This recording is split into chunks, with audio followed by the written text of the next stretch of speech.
Hello guys, അപ്പോൾ ഞങ്ങൾ ഇന്നുള്ളത് ചിറക്കടവ് ശ്രീ മഹാദേവ ക്ഷേത്രത്തിലാണ്. നിങ്ങളപ്പോൾ തമ്മിൽ കണ്ടതുപോലെ കിങ്ങുവാവയുടെ ചോറൂണിന് വേണ്ടി ഞങ്ങൾ വന്നതാണ്. കിങ്ങുവാവയാണെങ്കിൽ ഡ്രസ്സൊക്കെ നല്ല സെറ്റായിട്ടിരിക്കുമായിരുന്നു. അപ്പോൾ അമ്പലത്തിലെ ചടങ്ങുകളാണ് ഇതൊക്കെ. കുഞ്ഞിന് തീർത്ഥം കൊടുക്കുന്നു, അച്ഛനാണ് ഇതെല്ലാം ചെയ്ത് കൊടുക്കേണ്ടത്. പിന്നെ ചന്ദനം ഭസ്മൊക്കെ കുഞ്ഞിന് തൊട്ട് കൊടുക്കുന്നു, പൂവ് ചെവി വെച്ച് കൊടുക്കുന്നു, അങ്ങനെയൊക്കെ കുറേ കാര്യങ്ങളൊക്കെ ചെയ്യുന്നു.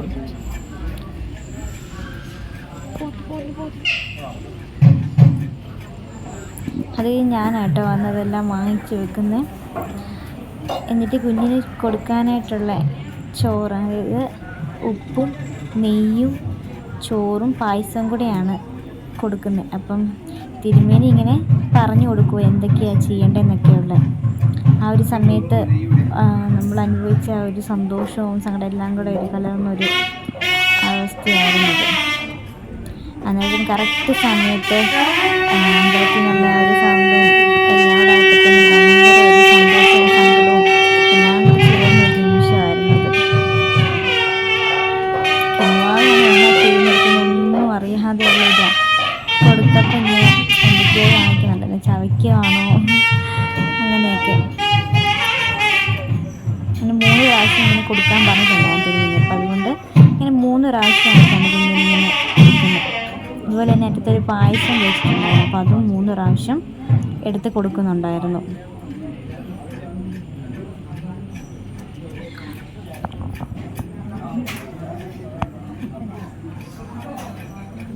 ഞാനിത് വീഡിയോ എടുത്തു വെച്ചിട്ട് കുറച്ച് ദിവസമായി, പക്ഷേ എങ്കിൽ എനിക്ക് ഇതൊന്നും എഡിറ്റ് ചെയ്യാനോ ഒന്നും പറയാനോ ഒന്നുമുള്ള സമയം കിട്ടിയില്ല, ആകെ തിരക്കായിപ്പോയി. അത് കഴിഞ്ഞിട്ട് എല്ലാവരും ഇങ്ങനെ കൊടുക്കാൻ പറഞ്ഞു. അപ്പോൾ ഇതെൻ്റെ അച്ഛനാണ് ഇപ്പം കുഞ്ഞിന് ചോറ് കൊടുക്കുന്നത്. അങ്ങനെ നമ്മൾ കുടുംബത്തിലെല്ലാവരും കുഞ്ഞിന് വായിൽ വെച്ച് കൊടുക്കുന്നുണ്ടായിരുന്നു. ഇത് ഏട്ടൻ്റെ അച്ഛനാണ്. അങ്ങനെ എല്ലാവരും കൊടുക്കുമായിരുന്നു കുഞ്ഞിന്.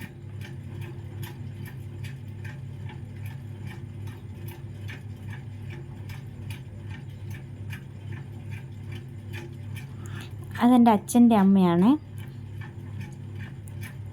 കിങ്ങുവാവ ഇരുന്ന് ചവയ്ക്കുമായിരുന്നു. പിന്നെ ഇതെൻ്റെ അമ്മ.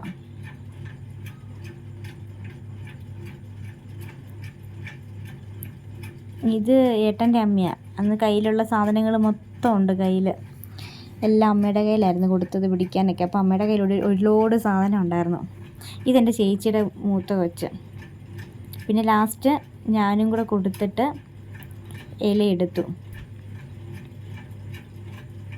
അത് കഴിഞ്ഞ് ഞങ്ങൾ തുലാഭാരം ഞാൻ നേർന്നിട്ടുണ്ടായിരുന്നു. അപ്പം കുഞ്ഞിനെ തുലാഭാരം തൂക്കുന്നുണ്ടായിരുന്നു. അപ്പം ശർക്കര വെച്ചായിരുന്നു കുഞ്ഞിന് തുലാഭാരം നമ്മൾ തൂക്കിയത്.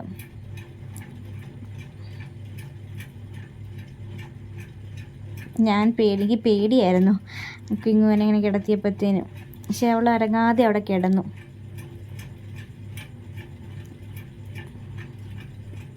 ആൾക്ക് എന്നാ ചെയ്യുന്നെടുക്കൊന്നും അറിയത്തില്ലാതെ ഒരു ഇതിലായിരുന്നു കുഞ്ഞ്.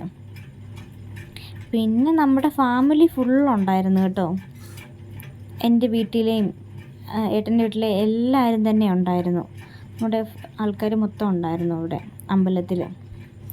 പിന്നെ ഞങ്ങൾ 2 പേരും കൂടെ കിങ്ങുവാവനെയും കൂട്ടി എല്ലായിടും ഒന്ന് തൊഴാനൊക്കെ ആയിട്ടിങ്ങനെ പോയി അതിൽ നടന്നു. കിങ്ങുവാവ കയ്യിലിരുന്ന് ഭയങ്കര ഉറക്കം വരലും ക്ഷീണവും ഒക്കെ ആയിട്ട് ഇങ്ങനെ ഇരിക്കുമായിരുന്നു. ഇടയ്ക്ക് ക്യാമറ കാണുമ്പോഴത്തേനും ഒന്ന് ഇടയ്ക്ക് തലപൊക്കിയൊക്കെ നോക്കും, പിന്നെയും കിടന്നുറങ്ങും.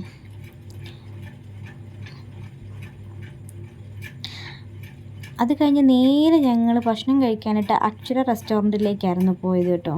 ഞങ്ങൾ ഫാമിലി എല്ലാവരും കൂടെ അങ്ങോട്ടേക്കായിരുന്നു പോയത് ഭക്ഷണം കഴിക്കാനായിട്ട്. അപ്പോൾ നേരത്തെ ഏട്ടനൊന്ന് വന്ന് പറഞ്ഞിട്ടുണ്ടായിരുന്നു ഞങ്ങൾ വരുമെന്നുള്ള കാര്യം.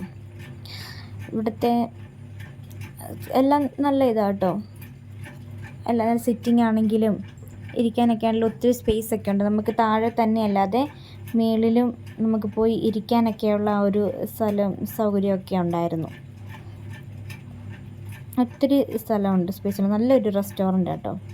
പൊൻകുന്നം അട്ടിക്കലാണ് ഈ റെസ്റ്റോറൻറ്റ് വരുന്നത്. പിന്നെ എല്ലാവരും ചിക്കൻ ബിരിയാണി ആട്ടോ ഓർഡർ ചെയ്തത്.